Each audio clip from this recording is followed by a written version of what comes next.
What's up, everybody? We are back with more New York Comic Con coverage. I am thrilled to be sitting next to the cast and crew of Voltron Legendary Defender. Yeah, give it up. You guys can't see, but there are like a million Voltron cosplayers out here in the crowd.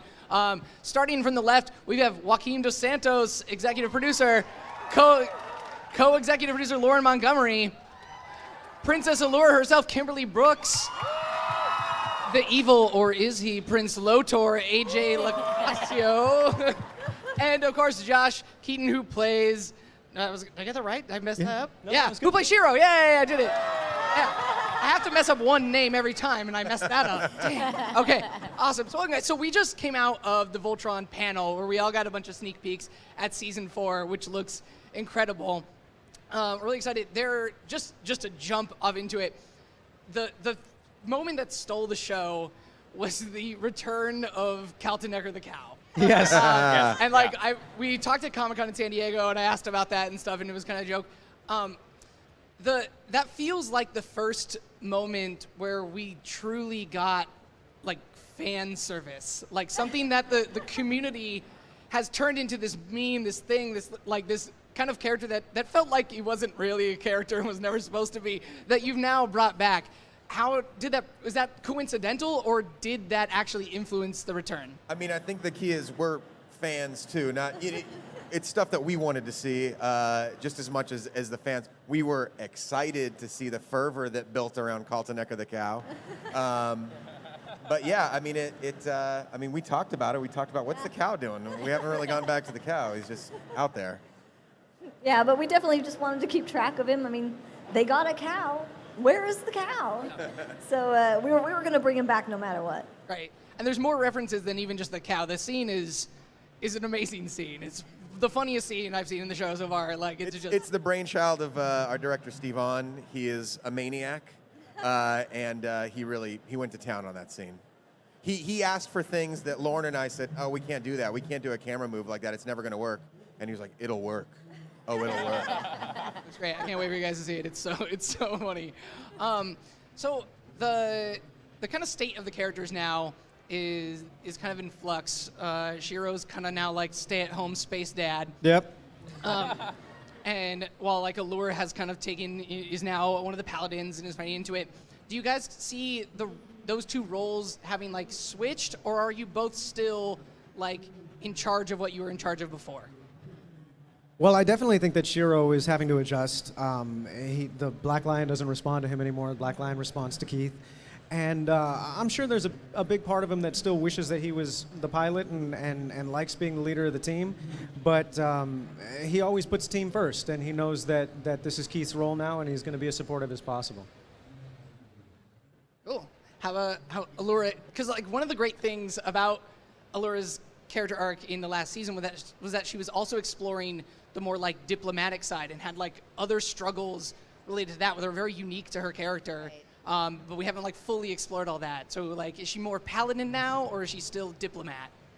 I think it's sort of a dual role that she's playing right now, and there's definitely some power shifts going on, and she's up for anything, I think, as long as it's for the greater good of the team and for defeating Zarkon, Lotor, whatever's going on out there. So she needs to enlist the help of others and work as a team, but I think ultimately she's just stoked to be a pilot.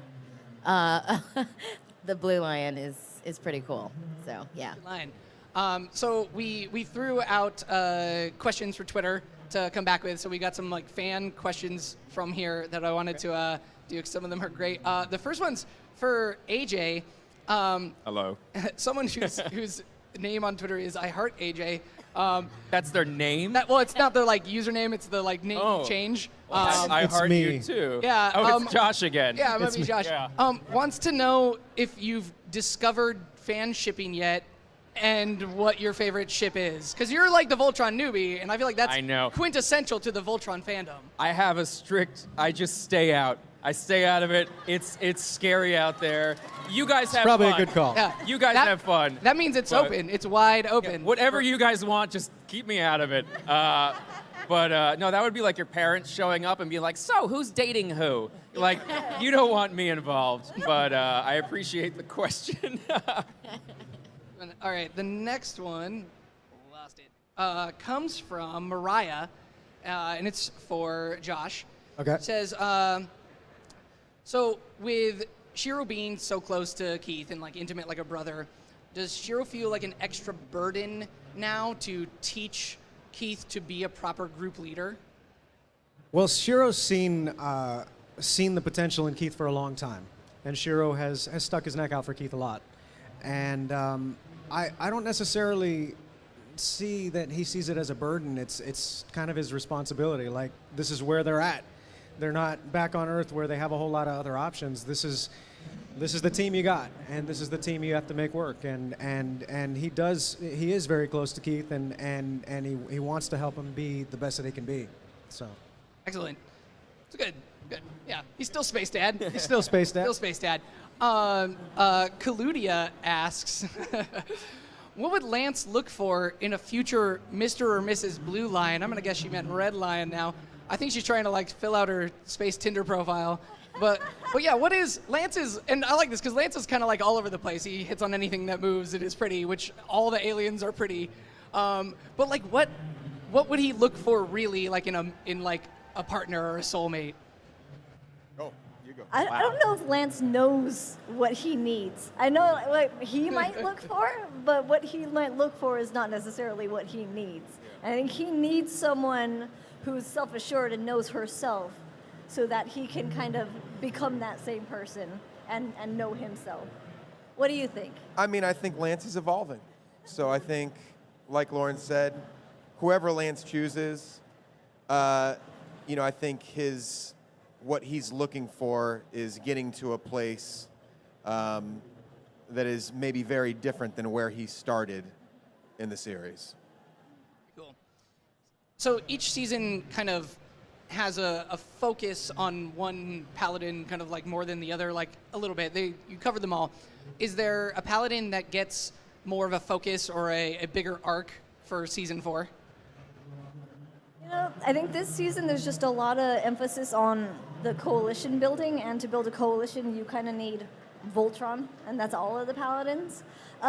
We tend not to just pick a paladin per season. It's just kind of when their story comes up, and I think Pidge is going to make some headway in her journey, and the rest of the paladins are definitely going to have moments, but the show's still called Voltron, so they're all in there. It is tough with a giant roster, and you want to do service to everybody and everybody. I mean, we see cosplayers across the spectrum of every character here. So everybody will get their moment. Some come sooner than others, but we try to do service to everybody. Yeah, exciting to hear that Paige is going to explore more. You showed a scene from that at the panel as well, and I think everybody's been long awaiting Paige kind of tracking down her family. Getting close. Yeah. So final question, logistically, this new structure for a shorter season 3 and then a shorter season 4 is actually kind of great because we don't have to wait so long between Voltron things. Is this purposeful, and is this the direction of the show now, or did it just kind of happen this way? I mean, I think it happened after the fact. We didn't go into it with this release sort of schedule in mind, but it's worked out. We're excited because we get more interaction with everybody here, and we're also excited to be able to deliver the series on a more regular basis. And we can just keep talking about Voltron. It doesn't like disappear and go away for a long time, and then you got to get reconnected with it again. It stays with you and kind of keeps people excited. Cool. Awesome. Thank you guys so much for coming down to the stage. Thank you. Voltron Season 4 premieres on Netflix October 13th, which is less than a week away. So you guys go. Yeah. 7 more episodes? Yeah. 7 more episodes, you guys, including Caltonecker the Cow. Don't go anywhere. We'll be right. 6. I'm sorry. 6 more episodes. 6 more episodes. Sorry. There you go. Woo! All right. We'll have more Comic-Con coverage for you next, so don't go anywhere. We'll be